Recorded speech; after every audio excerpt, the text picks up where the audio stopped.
Here we go, Jen. Welcome to a crazy day of what's going on today.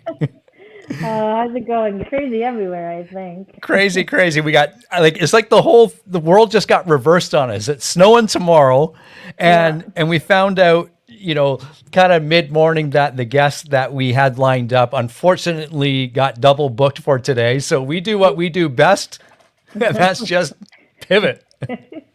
Yeah, we figured it out. It'll be okay. It'll be okay. It's always okay. And here's the crazy thing is while we're doing that, the system that we normally stream on is also down. So we had Rogers down yesterday. It's snowing tomorrow. The streaming service is down and we're using our backup system, but it's all good. It's all good. We're just working out all the kinks. That's all. That's right. That's right. So I'm clicking buttons here and I totally forget how to use this system, but we'll make it work. All I know is we got an amazing guest. A lot of you will recognize them. We'll leave it at that. Let's roll the intro. Then we'll bring our guest on and we'll just get right into it. It's what we do. Sounds good. I love it. Okay.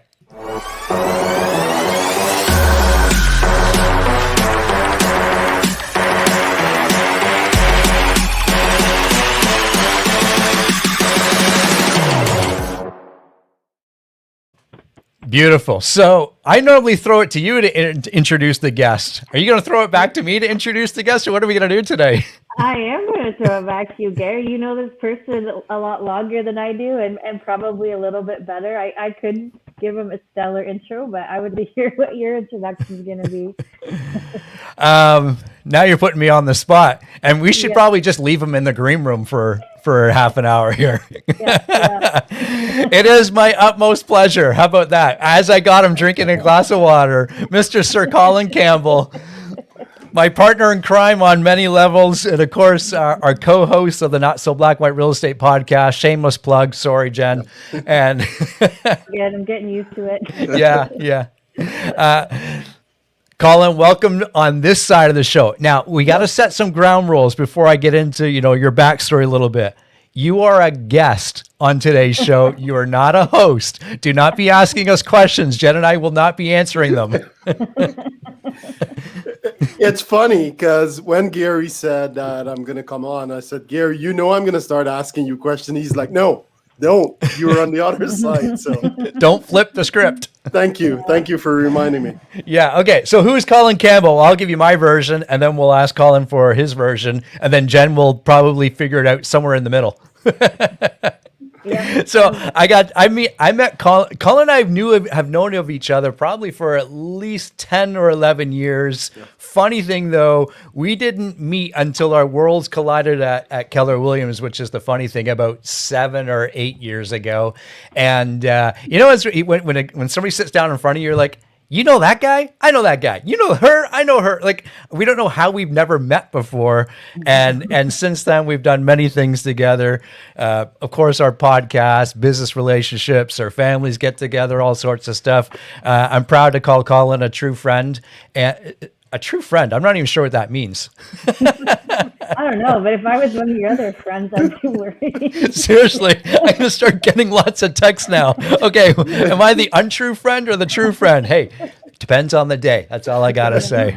Colin is one of our top producers, mega agents at Keller Williams Realty Centers. I've watched him grow a business as a brand new agent to one of the top realtors in the industry. And Colin, it is truly a pleasure not only to be in business with you, but of course being a friend and of course one that we can joke around with lots, which as you know, is near and dear to my heart. I love having a good time and I can have that with you. Absolutely, brother. Absolutely. Thank you for having me, Jen and Gary. I know you guys have reached out before, schedules never aligned. And today when Gary said, he's like, what are you doing at 2:30? I was like, well, I have an appointment at 1 to 2. So yeah, 2:30 I'm free. So it just worked out. So thank you so much for having me, guys. I truly appreciate it. Okay. I got one question, Jen, and then you can kind of take the lead here too, because like we said earlier, I know Colin, I can I can probably do this interview for him, but that's no fun. Okay. Give us the backstory. Like there was a Sir Colin before real estate.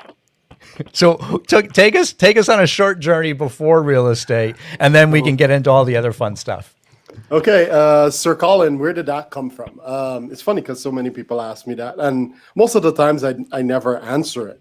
However, since I'm on your show, I will try and answer it. Before, I think after I left school, high school, I was youth ambassador for the Caribbean. So I did a lot of youth work internationally, represented Guyana and the Caribbean on almost every continent there except Antarctica. Just with youth work, youth development, creating employment opportunities for young people. And everywhere I went, I was being referred to as Sir Colin. And I think it was in Australia, and a lot of the English delegates, they just kept referring to me as Sir Colin. So at that point, it stayed. And I think it was around 1999 or 2000 where I first signed up for email. And I was like, okay, I'm using Sir Colin Campbell as my email address. And after I signed up, almost instantly, if not within the first half an hour of me signing up, I receive a Clan Campbell family reunion invite for the Clan Campbell in Scotland, and they're inviting me for a family reunion. So at that time, my wife and I were dating, and I said, babe, I just received this invite to Clan Campbell reunion.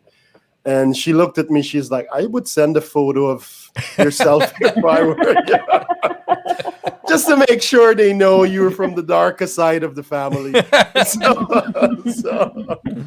However, the name Sir Colin, who knows? It's a brand. I think over time it's evolved into, a brand of who I am. So now when people talk about Sir Colin, you're not wondering which Colin Campbell they're talking about. They're talking about me. And since then I've gone with it. So love it. It's funny because I once wanted to change my name legally to Sir Colin. And my wife is like, there's no way I'm calling you Sir Colin. Not in a million years. So. And a girl. Yeah. Yeah, I like your wife. Yeah. Oh my gosh. Perfect. Okay, Jen, lead away here, and I'll pick up on your cues. Yeah. So I want to start from the perspective. Obviously, Colin, you're a leader in our company, in Keller Williams Realty Centers and all that. However, there are people that watch the show that aren't a part of KWRC and that don't know, your trajectory or your business or what that looks like. So what I would love to start with is a little bit of insight into your path as an agent from, when you started to growing that vision of the team to where you are now, where you have one of the biggest teams and you've got your two admins and all of that structure that you built into it and the models you follow. Like, what did that path look like? And, what were the hurdles you experienced along the way? Before I got into real estate, I've always been in business. I've been a district manager at different places. The truth, however, after a while, I hated it. And it was no longer fun to do. And because my wife and I, we've been investing now for 18 years, and Gary and I, we've crossed paths many times at different events, I decided almost the day after I handed in my resignation, after driving around with it in my car for almost 6 months, I decided real estate is what I wanted to do. And I started studying intensely for my real estate license. No one told me I didn't have to get 98 or 99 in every exam. So I was literally going at it like if my life depended on it, which it actually did. So really got into real estate. And I think it was one of my first weeks in, attended a session that was put on by Tom Mitchell. And he spoke about how he door knocked and how he's just been diligent with that every single day. And I was like, this is easy. So at that point, after that session, I committed every day for a year with times where I didn't have to work, obviously Sundays, but I door knocked every day for an entire year, whether it was a snowstorm or whatever it is. Because at that point, I didn't have anything else to do. I had left an amazing job with car, credit cards, all of that. And now I have to go out there and create my own paycheck every single day. And because my family made a sacrifice for me to, pursue something that I love, I want to make sure that I never first let them down. And I'm going to do exactly as I say I would do. So I went out there every day. I door knocked. I remember, role playing with my kids, and I would knock at the door and they would answer. And one time my daughter said, "What do you want?" And then slammed the door again. And I was like, "Oh my gosh, you're not supposed to do that." She's like, No, she was just being her daughter. yeah. "What do you want?" Slam the door. I was like, "Oh." So she's like, "Now tell me, how do you react in a situation like that?" And they just helped me build a tough skin, but also realize like they're the ones that I'm doing this for, right? And they really helped me. They poured into me. Obviously, my family was that foundation. And throughout Keller Williams, a lot of people have poured into me and have helped me along the path that I'm on. So for me to be sitting here 7 years later, and yes, you hit all these accolades, there's no way I could have done it without the support and the mentorship and the encouragement from the people along the way, within the business and outside of the business. So for me, I'm very grateful for that. So who am I? I'm just first a husband, a father to 2 kids, a real estate agent. I'm looking at just being the best version of myself. And that is what I'm going after every single day. I know it's a very long-winded answer. No, it's good. That's a good answer. It keeps you from asking us. I do have a comment there, Jen. I remember, I don't know if it's the same moment, but at least it is for me. Do you remember when, Colin, you said at least out loud to your peers that, hey, you wanted to create and form a team or a partnership? Do you remember that moment? I do. Really? Tell me about it. I do. And I thought, yeah, that's so here's Colin. We're driving back from a golf tournament in Hamilton. Yes. And what do you remember what you said? We're both sitting, I'm sitting in the front seat, you're driving. Yeah. The other 2 bozos are sitting in the back because that's exactly what they were from a golf tournament, put 2 and 2 together, right?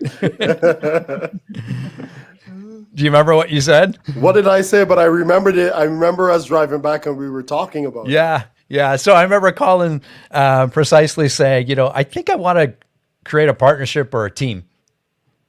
And I'm thinking, I'm in the driver's seat, after our long day of sun, and I'm kind of tired as well. I'm like, yeah, that's cool. Yeah. But isn't it? Yeah, and Jen and I always talk about in some of the meetings that we have. It's so monumental how one phrase can totally change the trajectory of where you go. Anyways, I was just reminiscing about that. No, and you're absolutely right, Gare, because after I said that, I think then is when I really started to work purposefully on it. And without even knowing, I think I partnered with Anthony Allen. For those of you who don't know Anthony Allen, a mentor of mine, a dear friend, passed away a few years ago, lung cancer. But this is someone who's been in the business 27 years, 26 years, 26 plus years at a time. And he's taught me a lot. And without even knowing that was the first partnership to come, I put that out there. And I'm truly someone who believes in writing their goals down and going after their goals. So I literally said that at that moment in time. And it seems like my body started to work towards that. And then Tony and I, we created a partnership for a while. And then unfortunately, he passed through to cancer. However, what I learned during that time with him is invaluable. Yeah, I love that. And I know from my experience just with the times we've worked together with Keller Williams YP and some of the other projects and things we've been involved in, I know how laser focused you get when you have a goal, right? Like you're just we've joked about it a couple times because he kind of tends to tune everything else out. So what I wanted to get with here is that you have achieved that. You have built a team. You've got, a couple of agents, and you've got your admins, and I know that you're looking to grow that even further and create more leverage. And we haven't really yet on our show talked about teams at that level. And so could you give us some insight into, what does your team look like? And then also, what does it take to be on your team and in that environment from your leadership perspective? For us right now, where we're at, we have 2 admins, we have 2 agents, including myself. There's 2 more candidates that we're interviewing. So we're going to see where they fall, if they eliminate themselves in the interview process or the talent selection process. So we're in conversations. However, like you said, Jen, the purpose is to grow and to build something beyond myself. And it's to build something where I know we can achieve more, because Colin on his own can only do so much. Any individual agent can only do so much. And I truly believe when we come together and we form a partnership, we'll be able to achieve way more than any individual can on their own. So that's the business aspect of it. But also, how do we create something much bigger and create a legacy where we can create wealth and build wealth along the way? So it's not just focusing on the team, but how we can help each one of our business partners focus on their own lives and how they can build and generate wealth. Part of our business planning at the end of last year was, okay, here are your real estate goals. Here are all the things that our business partners would like to achieve. But at the same time, we had a conversation for over an hour of what are the side hustles that you're going to pick up in 2021, right? And share that now with the team. And how do we hold you accountable to that? How do we create multiple streams of income? So a lot of us as the team, that is what we're focusing on, and where we can see real estate as just one stream of income. What is it we're looking for in our partners? People who are hungry, people who are humble, and people who know how to hustle, right? And most importantly, heart over head, smarts, right? EQ versus IQ. So it's that simple. I don't think we need to complicate it, and it's making sure that we're the right fit, right? Yeah, So. yeah, absolutely. Before we move on, Jen, one of the neat things that I've witnessed you do, Colin, maybe we can just shed some more light on it, is you'll have people, you'll open up your arms to anyone that wants to come into your world, in a sense. Absolutely. However, there's a bit of self-discovery that happens alongside of that, right? And I've seen, and we've had discussions around, is that the person, or is this the right fit, or am I the right fit for that person? But I like how you do it. Talk to us about that self-discovery bit and the what's the word I'm looking for? The action that you are expecting people in your world to take. Well, for us, Gary, I think it's the Jim Rohn code that says, you help enough people get what they want, you will get what you want. So for me, my personality has been just give and help as many people. You can ask me about any one of our team contracts, any of that. I'll gladly share it with you. All the systems that we spent the last 4 or 5 years implementing, I'll give that to anyone. Because at the end of the day, I know I share that with somebody else. We become better as an industry. So that's one aspect of it. And more importantly, it's having that conversation and exploring with anyone that we might think it's the right fit. But there are certain standards that we accept as a team, and there are certain standards that our team members or a business partner expect of each other.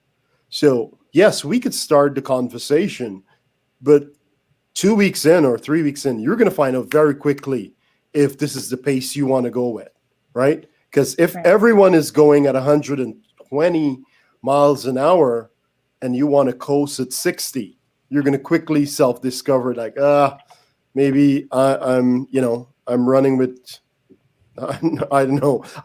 It's a different group that I should be a part of. Right. So that is how we do it. So we encourage people to, spend some time with us before we even agree to work together.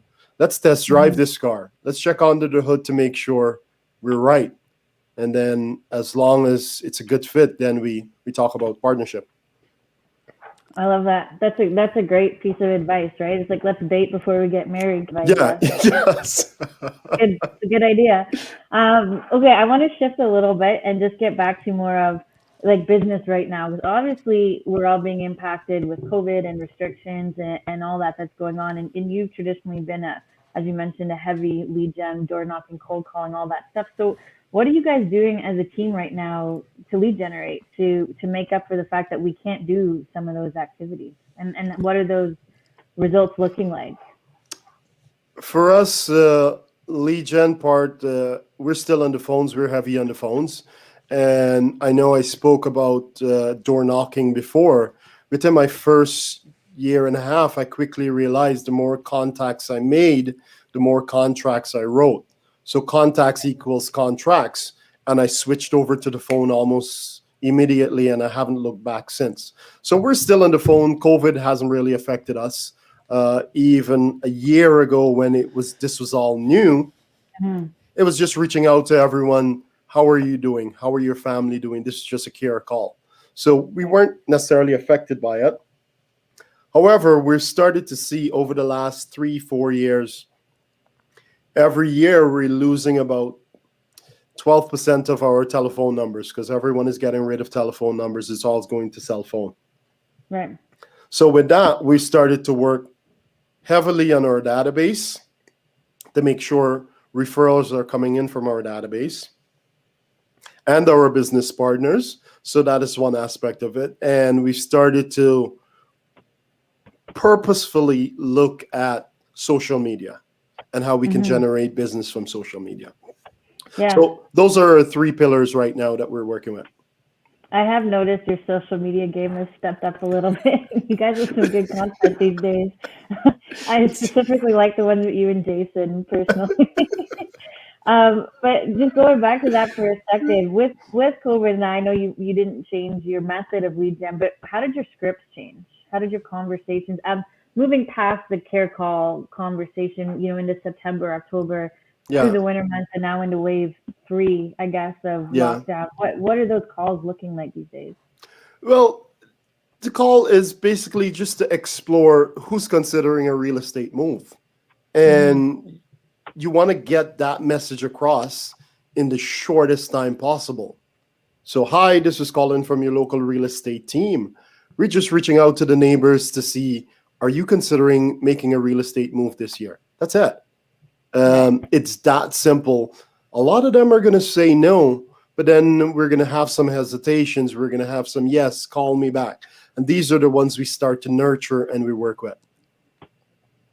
So, okay, there's a good follow-up question there because nurture is follow-up. So talk to us a little bit about, nice segue, right, Jen? You like that? Yeah, that was good. Yeah, that thanks. Was good. Yeah. Well done, Gary. Anyways, back to the question. What does a nurture look like in this kind of COVID time? Is it phone calls? Is it, obviously we can't do drop-ins like we used to. What does that look like? For us, it's a lot of phone calls. We've added a lot of video to it as well. So it's, hi, Jen. I know we just spoke on the phone. I just wanted to send you a quick video so you can put a face to the name.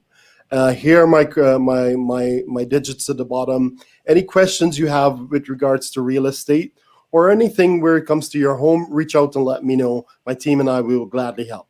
And that's a quick 30 seconds video that we'll email to you almost 5 minutes after we get off the phone. So now, and then I set a follow-up. It will be most likely within a week, 2 weeks time. Hi, Jen, we spoke 2 weeks ago. Just wanted to reach out to you, make sure you got the email that I sent you. Do you have any questions for us? Have you had a chance to check out our website? Check us out on social media. Follow us, all right? And then you start building that relationship. A nurture for us is anywhere from 3 to 6 months. So these are the ones that we're going to start working with to cultivate a relationship. And what I want to point out there, Jen, and I know you're good at this with your coaching clients, is the repetition, consistency, and how often Colin, you're contacting your database. And I'm always reminded of when we were at family reunion, right? And our dear friend Kelly Manateas dragged us over. We're like, where the heck are you taking us? Yeah. We just want to walk and chill. Yeah. And she goes, you need to listen to this. Do you remember what this was? Yes. It was Diane Kokosa's husband. What's his name? Yeah, Tony. Yeah, Tony DeCello. Yeah. And he spoke about your database. And, we are in Amazon's database. And Amazon is touching us how many times a year, right? If not 100 times a year, right? If not daily. And we're afraid to reach out to our clients 33 times a year. That was mind blowing for both Gary and I. We saw like a floodlight went off. Forget about a light bulb. Yeah. The floodlights went off. We're like, whoa. Yeah, the stadium lights came on. Yeah, and it's like, okay, we need to up this game and reach out more, whether it's text. So it's mixing that up with email, of course, which is very boring. So now you add video into that, which can spice it up a bit. Obviously, there's your social media, but there's texts, there's phone calls, there's postcards and stuff like that. So you're in constant communication with your data bank, where you can become top of mind when it comes time to sell. I mean, here is a perfect example. 2 weeks, no, a month ago, I'm coming down to the end of the month, and I was like, holy smokes, I'm off on my goal in terms of the amount of listing agreement that I need to sign every month. And I was off by one, and I think I had like 5 more days to go. And I was like, I don't know where this is coming from. Reaching out to my database and said, guys, I need your help. I need one referral that I can sign this week. Reached out to my brother, who lives 2 doors down from me. Obviously, he knows I'm in real estate. He sent me numerous businesses throughout the year. And I said, Curtis, I need your help. I need one person who's looking to sell this week that I can get into conversation with. He said, you know what, give me an hour. And he calls me back. He said, I'm working on a house right now. These guys, they were about to sign with someone. He said, I asked them to just give you a call or just give you a try first. I reached out to them almost instantly. I reached out to them at 1 o'clock, set the appointment to meet with them at 3 o'clock, showed up, signed the listing at 3:30. The point of that is not to impress you in any way with, I was able to sign a listing, but it's reminding our database that we need their help and we need business from them. If I didn't make that call to my brother, there's no way he would have stepped up and say, guys, I know you have an agent here right now, but before you sign, just meet this guy. Just meet him. And they were just blown away by it. So, no, that's amazing. So there's 2 things that I'm learning from that, Jen, is one, obviously don't be afraid to ask your database for business. Mm-hmm. Second, if you need a deal, call Curtis. Yeah. That's it. Yeah, he's a good dude. Yeah. He's a good dude. Yeah. I love speaking of rolling back the clock a little bit to the social media posts, Curtis, I've used Curtis on my homes to do renovations and so forth. He's very talented, awesome what he does. I love some of the posts that you guys did over the last few weeks of like, this guy does real estate, this guy does renovations. Together, we just get the home sold. Yes. It was so brilliant. Yeah. Just having fun with it, right? Just having fun with it. Well, that's just it.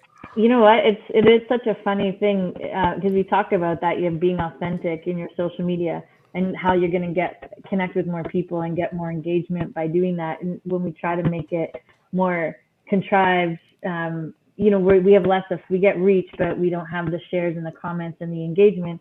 And it's such a funny thing because I've seen your social media for a long time. Like since I've known you, I've followed your social media. And in the last couple of months is the first time I've ever been had the mindset of being I want to reply to that. I think I did. I replied to one, And there was another one where I laughed to myself. It was one of the brothers ones. I what you guys were doing in the video or post, but it made me laugh. And it's like I was actually like I wanted to engage in that conversation. Yeah. So it just goes to show you that doing something fun and authentic, because it is more your personality. Even though a lot of people don't know that about you, it is a big part of your personality, and it shows up, right? And so it gives you that want to kind of go, hey, I want to get to know that guy better. I want to talk to that guy. I want to engage in that. So I thought that was pretty. Now that we've come around to that, I thought that was pretty cool. I appreciate that, because so many times, we look at it as like, this is the way I need to be for social media or for the public. And I can only be the best version of myself. So just do that. Just go out there and have fun and, make mistakes and let the world laugh at you as well. So, yeah.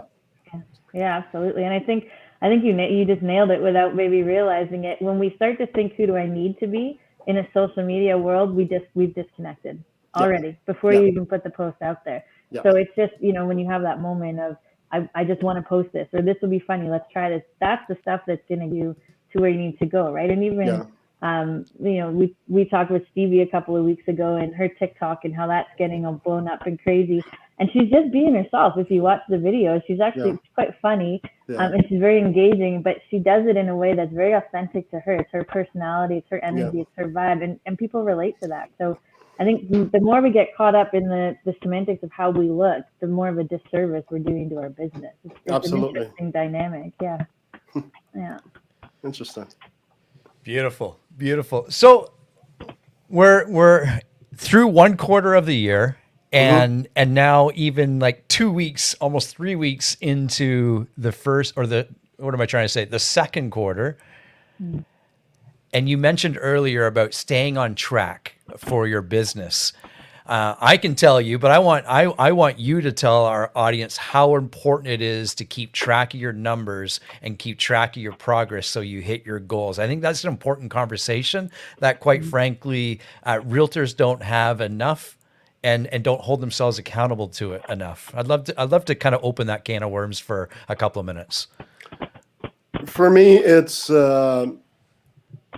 a commitment that I make to myself. It's a commitment that I made to my family. It's a commitment I made to the team. Obviously, when we planned for 2021, and we said, okay, this is the amount of transaction we needed to do for the team for 2021. This is the amount of GCI. We figured COVID might be gone by then, so. And then we started the new year, and we're like, okay, this is our goal, but let's just break it down into 90 days period, because who knows what next 6 months will look like? Who knows what next year will look like? I can only focus in short spurts. And Jen, you alluded to that earlier. So it's putting my head down to say, okay, over the next 30 days, this is what we're going to do. And this is all we need to focus on. And knowing that, it now becomes manageable, but at the same time, you need to measure it. Because if you're not measuring your progress or your success, it'll be a shot in the dark. Every time you decide, you're going to drive to the office, you're going to drive home, you're going to drive to Costco, when I hit Yonge Street, I need to turn right, I need to turn left, I need to go here, I need to go there. You're measuring yourself. It's the same with a goal. Your goal is here, and your GPS is the one that is going to get you there. And it's going to tell you, okay, you're way off track, which you need to recalibrate. Anytime I'm going to a brand new destination, I punch it into Waze, and Waze tells me exactly where I need to go. Okay, 2 miles, and then I turn left. Then I turn right after, half a kilometer, and I keep going. And I know I use miles and kilometer like that in the same sentence. Same difference. Same difference. This is so the Americans and the Canadians can relate. But there's a method to the madness. However, with Waze, it's telling me exactly what I need to do because I've never gone there before. It's the exact same thing when I set a goal that I've never achieved before. I need to punch that into my GPS. And at Keller Williams, obviously, we have our 135. Your one being your goal, your P, as in the GPS, your P being your priorities, and the S being the strategies to get you there. So that is something that we're looking at constantly to make sure that we're making those little tweaks and change that is needed. Because if my goal is to sell 5 homes, okay, if my goal is to list 5 homes this month, and I have 2 more days to go in the month, and I only have 1 listing, it's almost impossible for me to get 4. I should have known that, 3 weeks in, to know every week I need almost 1.5 listings, or 1.25 listings. So maybe 1 week I'll have to have 2, and then the others will 1. That is what planning and constantly evaluating your goals does for you. That's smart. Yeah. And you got to keep track of your daily habits too, right? Because just as you said, Colin, you'll know whether or not you're going to hit your goal by really the first to second week of the month. If you've got your business rolling at a pace that you need to have it rolling at or moving at. Yeah, that's good insight. But further to that, Gary, and sorry to cut you off there, but further to that, I can only control what I have control over. Right. Meaning, the main thing I have control over every day is my lead generation habits. No one can take that away from me. So whether it's COVID, whether it's a hurricane, we're supposed to have a snowstorm tomorrow, it doesn't matter. I have control over my habits, and my habits are, I come into the office and I lead generate. However, over time, I've learned to trust the process. By lead generating, I have leads to follow up on, these nurtures. After I have these nurtures to follow up on, I can book an appointment. After I book these appointments, X amount of appointments will give me a signed listing. After I have a signed listing, I'm going to now sell that home, which means money in the bank. So at any time I'm looking at my bank account and I realize there isn't enough money in that bank account, it needs to go back to the only thing I have control of is my lead generation. So everything starts and stops with lead generation. I like it. I love that. That's great. That's a great way to phrase it. I'm going to totally shift the gears a little bit from this conversation, because I know that there's been a lot of talk lately about KW and going public and what that means. And I want to say IPOs, but here's the thing. I know nothing about this. It is not an area that I understand or have spent a lot of time in. And I know both Gary and Colin, you have some understanding of it. So what does that mean? It's like for the rest of us there that are new to this conversation, what does that mean for us as agents, and what is that process? What does that look like? We're like, okay, you answer. No, you answer. No, you answer. Okay, here's how we'll do it, Colin. I'll do it from the perspective of why KW would look at it. Maybe you tackle the perspective of why, or what does that mean, as Jen just eloquently asked. What does that mean to us or even people in the industry? So maybe that's a good way to kind of tackle this conversation. First and foremost, we have no inside information.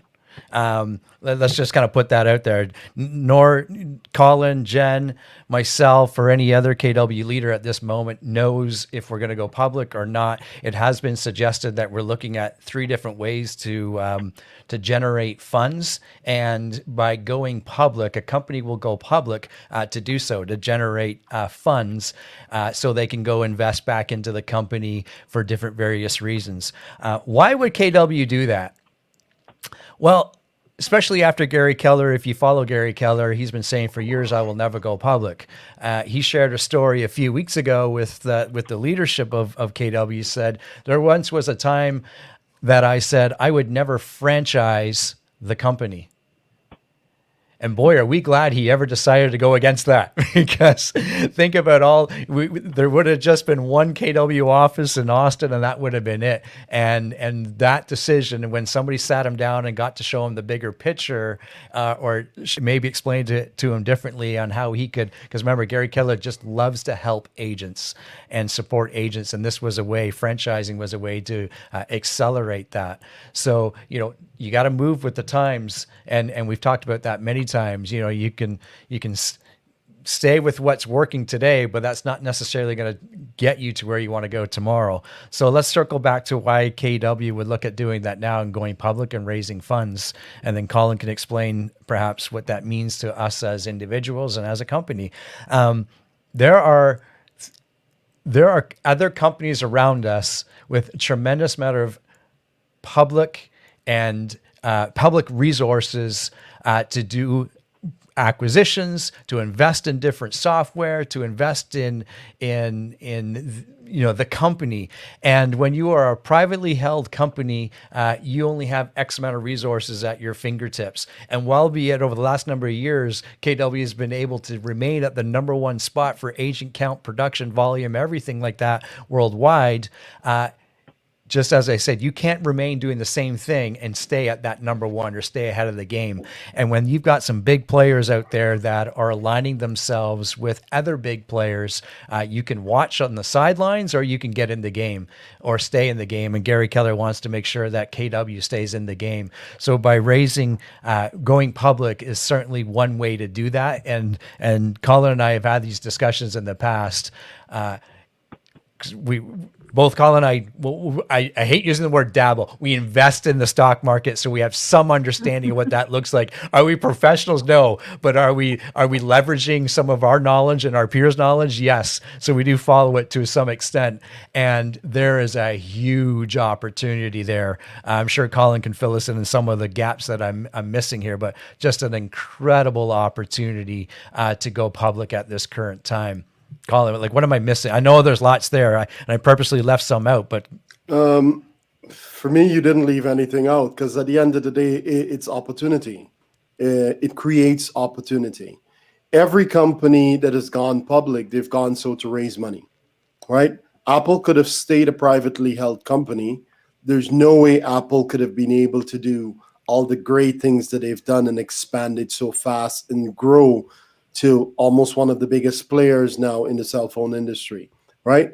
Apple has done that because it's taken, and I know I'm using an Apple explanation with an Android analogy, which is totally messed up, but I love my Android. However, here is the company Apple, and they've just basically split it up into parts. Now, the average, anyone who owns a share now owns a small portion of that company. It's the same thing if and when Keller Williams goes public. Jen, you'll be able to own a small portion of the company, where now you can invest $100, and who knows, in 5 years, you'll see that money, go to what? Since we're on the example of Apple, when the iPod first came out, I remember, because I was at Best Buy at that time, it was being sold for $4.99. If someone had taken $4.99, $500, and bought Apple shares at that time versus an iPod, today they would have had over $92,000 in their account just by invested $500, in 2006, 2004, during that time. Someone who purchased that iPod, 2 years later, it was obsolete. And then, Motorola and Samsung, they came out and they started saying, well, whatever the iPod is doing, we have all of that on our phone.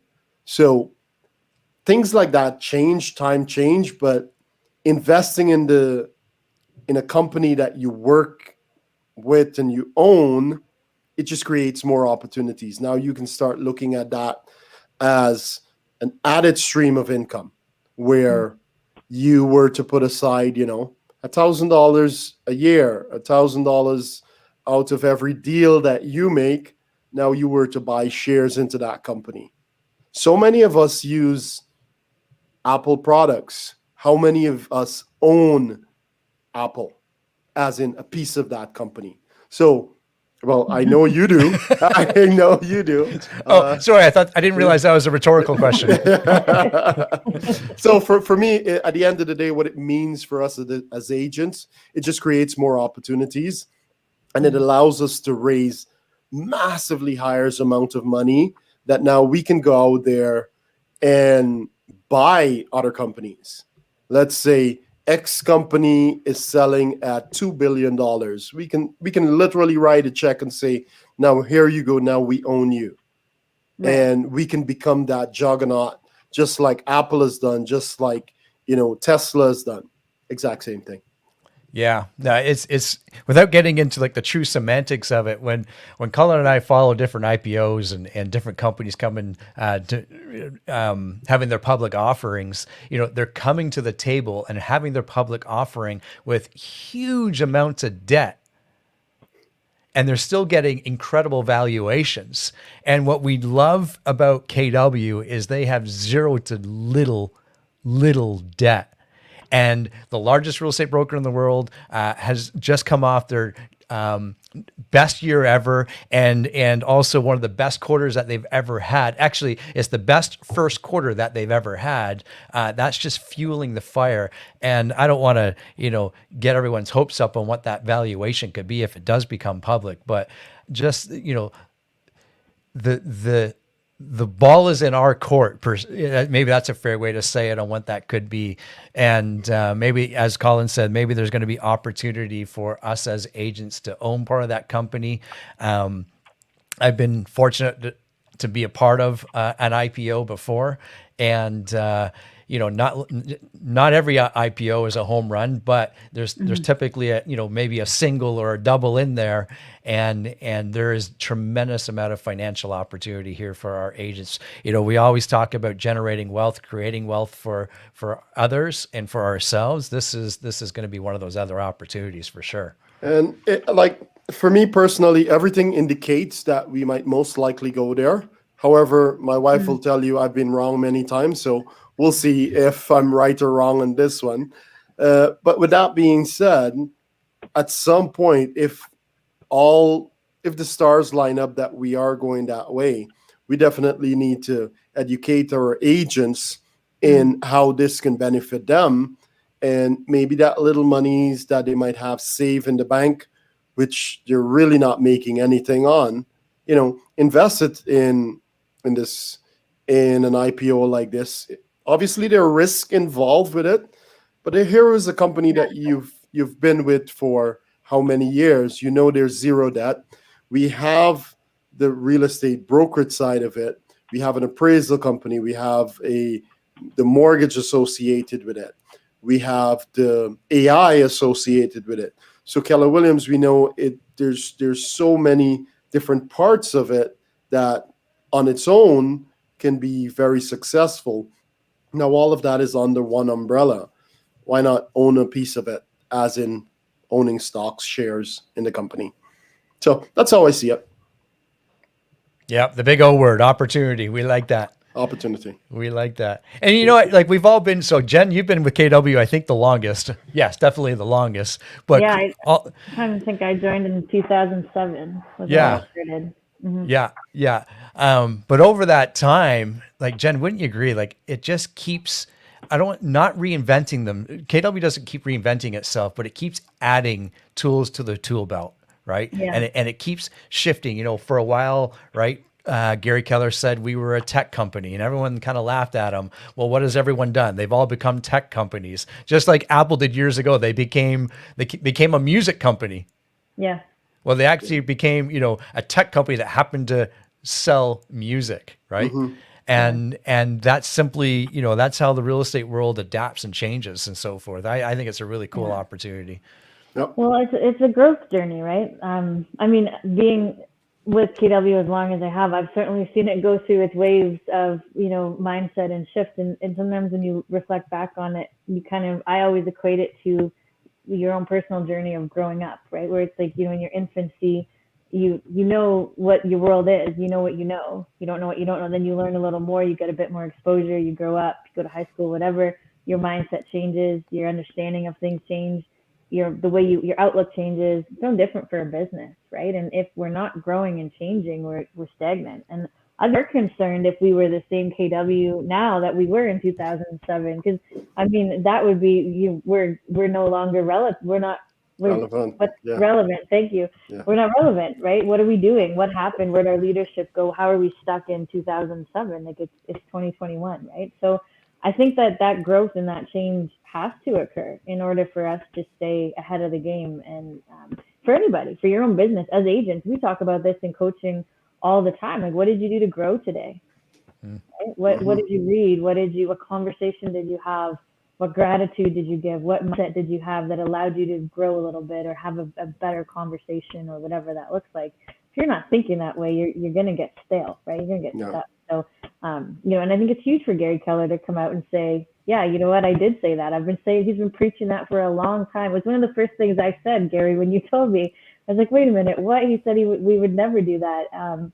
But obviously there's recognition and understanding that we got to take a different path sometimes. So I think it's important to understand that that's the process, but also important for us to educate everybody, because as much as you guys have given phenomenal answers, and I love the insight you gave, I still don't know how to do it, right? It's like, so we have to have that educational piece too, is what's that process? What does that mean? How do you do that? And start educating people on those investment opportunities. Yeah.